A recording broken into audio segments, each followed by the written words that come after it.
चीन की people's liberation army air force के J-16 फाइटर जेट्स ने मिस्र के राफेल विमानों के साथ ऐतिहासिक हवाई युद्ध का अभ्यास किया। ये मुकाबला मिस्र में चल रहे ईगल्स ऑफ सिविलाइजेशन 2026 संयुक्त हवाई अभ्यास के दौरान हुआ। इससे चीनी वायुसेना को उन विमानों के खिलाफ सीधे प्रशिक्षण का मौका मिल गया जिनका इस्तेमाल भारतीय वायुसेना भी करती है। CCTV न्यूज के अनुसार अभ्यास के पहले दिन अलग अलग फाइटर जेट्स के बीच 1-on-1 मुकाबले पर फोकस किया गया। चीनी और मिस्र पायलटों ने एक दूसरे के लड़ाकू विमानों की क्षमताओं की जानकारी शेयर की। उन्होंने उड़ान सुरक्षा नियमों, एयर स्पेस प्रक्रियाओं, टेक ऑफ और लैंडिंग प्रोटोकॉल और इमरजेंसी के समय कार्रवाई पर चर्चा की। PLA एयरफोर्स का कहना है कि यह अभ्यास आगे 2-on-2 हवाई मुकाबलों और फिर अधिक जटिल संयुक्त अभियानों तक बढ़ेगा। इस अभ्यास का सबसे बड़ा महत्व यह है कि J-16 को पहली बार राफेल के साथ सीधे सिमुलेटेड कॉम्बैट का अनुभव मिल रहा है। चीन अक्सर अपने विमानों की ट्रेनिंग अपने ही प्लेटफॉर्म के खिलाफ करता है।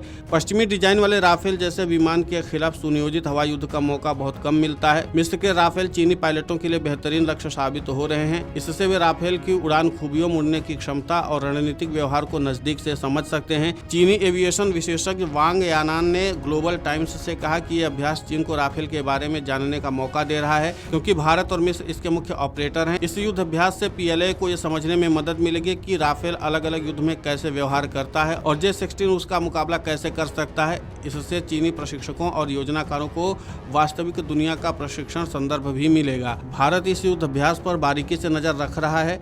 राफेल के खिलाफ नकली लड़ाई का अनुभव PLA एयरफोर्स को उस प्लेटफॉर्म का अध्ययन करने का मौका दे रहा है जिसका सामना भविष्य में भारत चीन तनाव में हो सकता है। हालांकि मिस्र के राफेल हथियार, सेंसर, सॉफ्टवेयर या ऑपरेशन डॉक्ट्रिन में भारत के राफेल जैसे नहीं है, इसलिए इसे भारत चीन हवाई लड़ाई का सीधा सिमुलेशन नहीं माना जा सकता। फिर भी चीन को महत्वपूर्ण डेटा पॉइंट जरूर प्रदान करता है।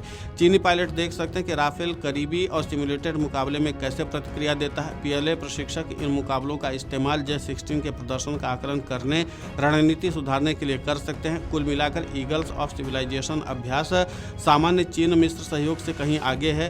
चीन के लिए J-16 को एडवांस्ड पश्चिमी फाइटर के खिलाफ आजमाने का मौका है, जबकि भारत के लिए याद दिलाता है कि राफेल के बारे में चीन को मिलने वाला हर अनुभव हिमालय क्षेत्र में भविष्य की हवाई तैयारी को प्रभावित कर सकता है। अब देखना महत्वपूर्ण होगा कि जिस तरीके से चीन ने योजनाबद्ध तरीके से राफेल का सीक्रेट कोड क्रैक करने की कोशिश भी की है और उसके नाते से उसने J-16 का जो सीक्रेट प्लान था उसको अपना हथियार बनाया है और उसके जरिए एक बार फिर से भारत के लिए चुनौती पेश करने की कोशिश की है। लेकिन देखना महत्वपूर्ण होगा कि चीन को इसमें कितनी सफलता मिलती है। Video desk amarujala.com। इसी प्रकार की वीडियोस देखने के लिए हमें सब्सक्राइब करना ना भूलें और एस्ट्रोलॉजी से जुड़ी लेटेस्ट जानकारी के लिए डाउनलोड करें माई ज्योतिष ऐप।